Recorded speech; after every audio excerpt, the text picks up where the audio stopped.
Where were you? That question hit me the moment I saw the empty space beside me.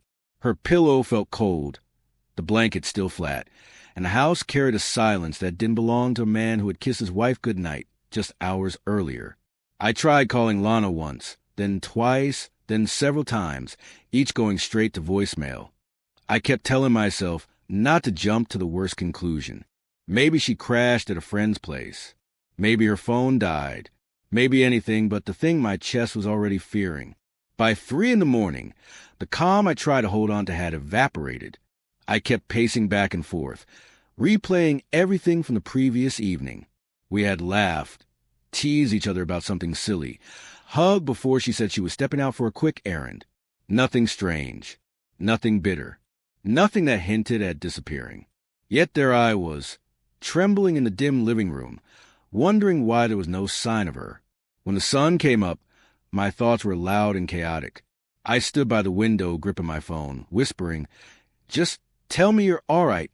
At 7:14 a.m., the screen lit up. One message, one line. "I need some time to clear my head. Please don't be mad." No explanation, no details, no comfort, just a sentence that knocked the air out of me. I called immediately. No answer. I read the message again, then a third time, hoping the words would somehow change into something less frightening. A couple hours later, she finally answered. Her voice sounded cracked around the edges, like she cried through the night. "Hi," she said softly. "Where are you?" I asked. A pause. "At my brother's." "And you couldn't tell me you weren't coming home?" Silence stretched long between us before she let out a shaky breath. I didn't know how to say it. My stomach tightened. "Say what?" "That I've been overwhelmed, and I didn't want to fall apart in front of you." It wasn't anger that hit me. It was confusion tangled with worry. I could hear her uneven breathing, the kind that comes from holding too much in for too long. "I'm not trying to hurt you," she murmured. "I just needed space to understand why I felt so distant lately." Distant? I repeated, quieter than I expected. She nodded through the phone. "Yes." And I hate that I kept it to myself. There was no villain in the conversation. No shouting. No bitterness. Just two people circling around a quiet wall neither of us had noticed forming. She explained she'd been feeling lost, pulled in different directions by work, expectations, responsibilities, and the pressure she put on herself. She felt like she was failing everyone, especially herself. "I didn't leave to avoid you," she said. "I left because I didn't want you to see me break down. I thought I'd make everything worse." That hurt. Not her leaving, but the fact that she believed she wasn't allowed to crumble in front of me. I tried to soften the moment with a weak smile she couldn't see. "You know you don't have to be perfect for me." "I know," she whispered. "I just forgot." When she came home later that day, she didn't look guilty. She looked exhausted, drained in a way that made my heart ache. We sat on the couch like two people relearning how to speak honestly. "I should have handled things differently," she admitted. "And I should have noticed you were struggling." I told her.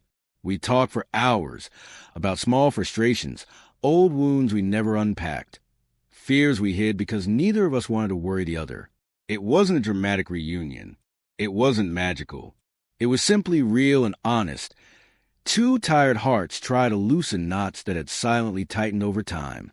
A week later, the real twist came. I found a note tucked inside her planner, dated 3 days before she left. "Talk to Evan before this gets too heavy."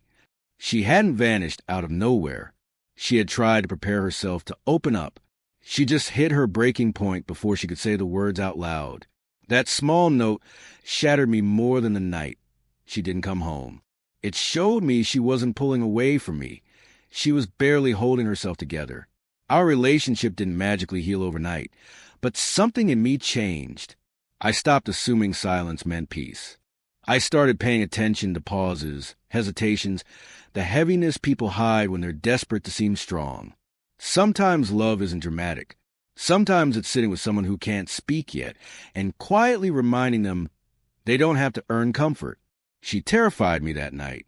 She confused me and shook the ground beneath my feet. But in the aftermath of that fear, I learned something important. She wasn't drifting away from me. She was drowning quietly. And I wasn't meant to save her. I was meant to understand her. She broke something open in me that night. And in that break, I found a version of myself who listens deeper, waits longer, and loves with more presence and fewer assumptions.